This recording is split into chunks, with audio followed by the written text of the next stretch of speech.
What's going on, guys? It's Flaws, and in this video we're going to be talking about anti-eco rounds and how to avoid losing them. A lot of the times in solo queue you'll lose rounds like anti-eco rounds in the second round of the half or the second round of the game, and your team's tilted for the rest of the game. So best way to avoid that and to make sure your team actually wins these rounds is to just play smart. The first way is by taking long duels. So like if we're going to go mid here, we stay on this back wall and we're just going to take fights from back here. We can swing out. Doesn't really matter. You can kind of cut these angles down and take these longer fights. Don't be trying to like push solo into B like over here like this. Don't just try to like solo this area. Go with your team always on anti-ecos if you're on the attacker side. Just make sure you're just like playing smart at the start of the round. Always have a buddy with you on your team that's close by. If you die, they can be right there to trade you. That way they can't pick up any guns. We're gonna go over towards A because this is a really good spot just to kind of understand how the angles you take really impact if your weapon can be taken. So right here, start of the round, this is a very easy thing to do. Just peek this. You can obviously scan that with like a Sova dart or something. But you see I'm going on this back wall like this, and I'm slowly peeking these angles like this, like slowly making sure all those areas are clear. Then I can turn, and I should even do it here and just back up, give myself some space, clear these angles out while holding as far back as possible. Same thing here on that back wall. Like the reason I'm doing that is because if I peek right here, right, and I swing out, oh, there's someone right here with the classic. Right clicks right there. Someone back here. Give me someone here. Give me someone here. And they could have stacked this corner with a couple different agents, and you lose that gun. One of them picks it up. They swing out. Get 2 headshots on your team, and then it's a whole different round than if you were just to peek here, get 1, get 2, get 3, get 4, and so on. So keep that in mind, like how much distance you have from the corner when you're actually taking these different peaks. Same thing goes for here. If someone's like this, like all set up, it's a lot better to peek from here than it is from here. Obviously in this, it's a lot easier to hit your head with 2 right clicks. On the wall, it's still pretty easy, but it's a lot less likely you get hit with those 2 right clicks. So keep that in mind. This is a really big one. So coming on this angle, if someone's right here with like a shorty or a classic, it's a lot harder to hit this person standing way back here that swings than someone like this that just takes this and swings into this angle. I mean, that's a very like generic thing with even just aiming in general, is you always want to be as far back as possible from the angle you're swinging, just because your body shows before. Like if I'm right here, I can't see anything, but my body's 100% being shown by anyone down this lane right here. So keep that in mind. Always peek from as far back as possible, especially on anti-eco rounds. If we're going to jump into this next topic, we can kind of go towards mid here for this one. We're going to be talking about having abilities out. So if you take this area, or any area, it doesn't matter what map, doesn't matter what area, but we're going to use this as an example. If you take this area and you feel pretty confident that no one's going to peek you, there's no real reason to have an ability out. You might as well just hold angles and just kind of wait and see what they do. If your team's pushing up slowly, you can obviously watch right here, just make sure that they can get in safely, come through here and then turn. What that does, it just makes it so like if someone's doing a weird play where they flank you, I mean an eco round's a perfect round for that because it's a little bit higher risk to go for like a flank, but if they're going to lose the round anyway, like they might as well go for that and make a huge play. Same thing goes for B.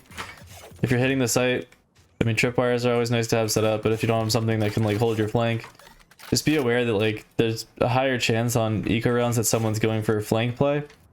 When we're actually hitting a site though, be careful smoking these things, like pretend that's a smoke, like be careful smoking this area out, because if you go for a plant right here and someone's just sitting in the smoke, they can maybe see you. Or they can just wait inside this smoke. If maybe Omen smokes this area off, they can just sit right here and wait for attackers to come through without really being traded too bad. So if you don't smoke that off, someone can just sit here, trade you out if someone does peek. Or you should have like a way higher advantage on actually taking the site and looping around rather than someone just playing a weird angle in the smoke and getting kind of like a free kill on you. If we go back over towards A though, I'll show you another angle that you gotta kind of think about these angles as can my gun get taken if I die? Like if I'm back here and I'm peeking this, clearing, that doesn't really take much more time than if I was to just like swing right here, and it's so much safer. If I die right here, doesn't really matter. I can even die like in the middle, like right about here. And if I die to someone, it's not really the biggest deal if they're playing close up.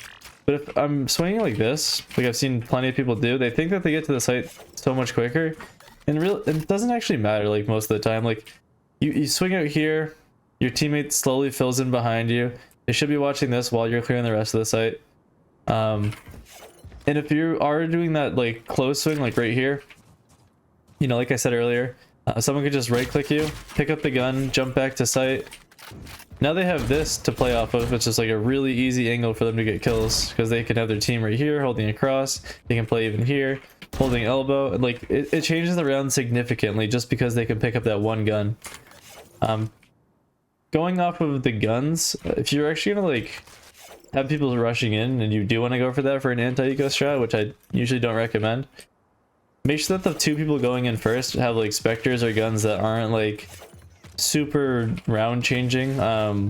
Like, never buy an operator on like an eco round if you can help it. It's just, you get overrun way too easily, especially in a game like Valorant where people can like use abilities to get close to you and kind of just run you down. So just be very careful of that. I would say try to stick together like with a buddy if you're on defender side. Like, if I'm gonna die, I'd rather die right here than than playing on the site like right here, because way back there it's a lot harder for them to go all the way through and pick up my gun with my team not swinging. But if I die right here, you know, they throw a smoke on the spot, someone comes up here, picks up the gun, walks it back to site. It's a lot harder to actually hold that gun down. If we're going towards mid, great example. Take this gunfight right here like this. You can fight this all day, every day, it doesn't really matter. You can do it here too. Take this fight, you're at an advantage at the start of the round.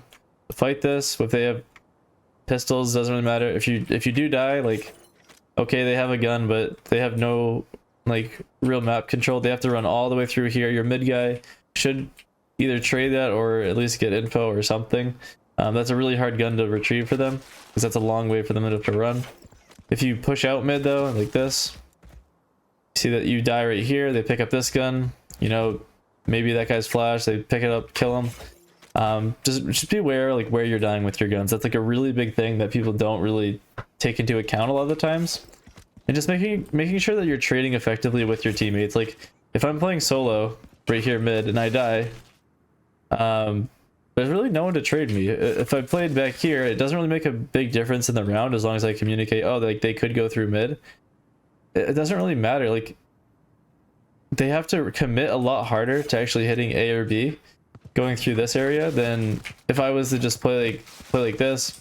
I die, I go, I don't know, they could be up mid, could be lanes, could be A, B. I don't actually know how many there were up there. If they're up here, you play like an off angle, like something weird where you can catch one off. There's a lot higher chance that it's going to be more of their team committing, and you can call that info out after you die. So keep that in mind too. The last things I just want to like really touch on is, don't use your abilities too much. Like, keep your gun out the whole round, and it's gonna save you a lot of the times. A lot of the times it'll probably know it. Like, you're going like this, you're swinging out, I don't know, you have a molly, you're taking the sight on B, and someone just peeks a weird angle, and you're like, oh, why is he playing there? Like, because it's an eco, you're supposed to play weird spots. So keep your gun out, make sure your team's doing the same, and just play smart. Like, at the end of the day, just take long gunfights and play smart. Anyway, guys, that's it for me. I'll stop ranting, and I'll see you guys in the next one. Later.